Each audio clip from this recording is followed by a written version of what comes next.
আজকে আমরা রান্না করব শিমের পাতুরি। শিম আমি গোটা গোটা কেটে নিয়েছি, মাঝে মাঝে বড় যেগুলো আছে সেগুলোকে একটু দুখানা করে দিয়েছি। আর এখানে নিয়েছি সর্ষে, হলুদ সর্ষে, পোস্ত আর দুটো কাঁচা লঙ্কা। এটা একসঙ্গে বেটে নেব। তো রান্নাটা আমি এবার শুরু করব। কড়াইতে দিয়ে দেব সর্ষের তেল,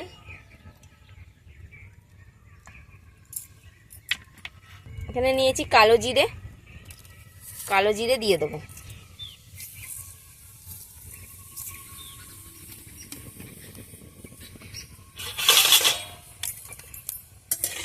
ফোড়নটা একটু ভাজা করে নেব, নাড়াচাড়া করে। ফোড়ন ভাজা হয়ে গেছে, এবার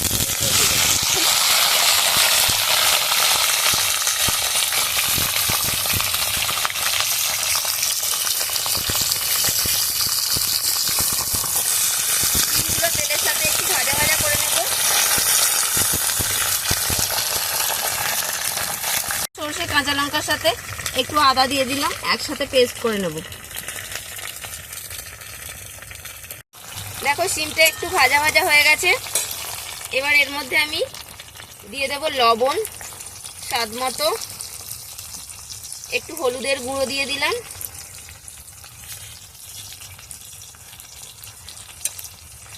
কাশ্মীরি লাল লঙ্কার গুঁড়ো দিয়ে দিলাম।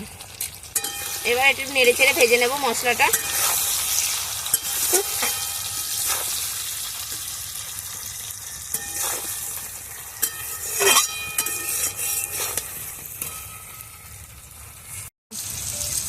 তো দেখো আমাদের শিম ভাজা করতে করতেই একেবারে সিদ্ধ হয়ে গেছে। তো হাফ রান্না হয়েই এসছে।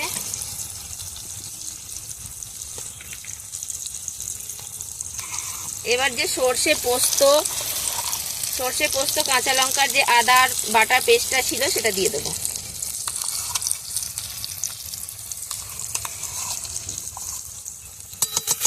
মিক্সির জারটা ধুয়ে একটু জল দিয়ে দিলাম।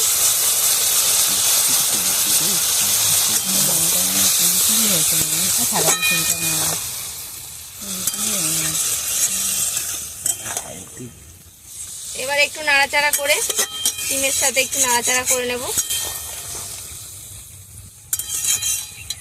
কাঁচা লঙ্কা দিয়ে দিলাম।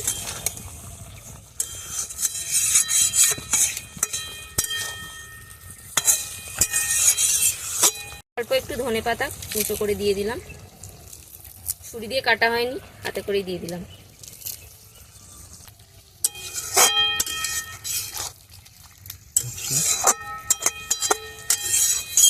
ব্যাস আমাদের শিমের পাতুরি রেডি। এবার নামিয়ে নেব। দেখো আমাদের শিমের পাতুরি তৈরি হয়ে গেছে, কত সুন্দর কালারটা হয়েছে। এবার নামিয়ে নেব।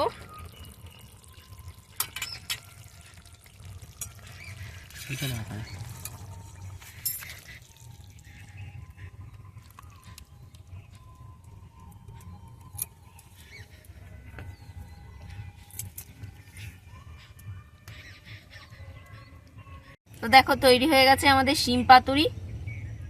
কেমন হয়েছে কমেন্ট করে অবশ্যই জানাবে। আর আজকে ভিডিও ভালো লাগলে লাইক করে দাও। তো আজকে মতো এখানেই শেষ করছি।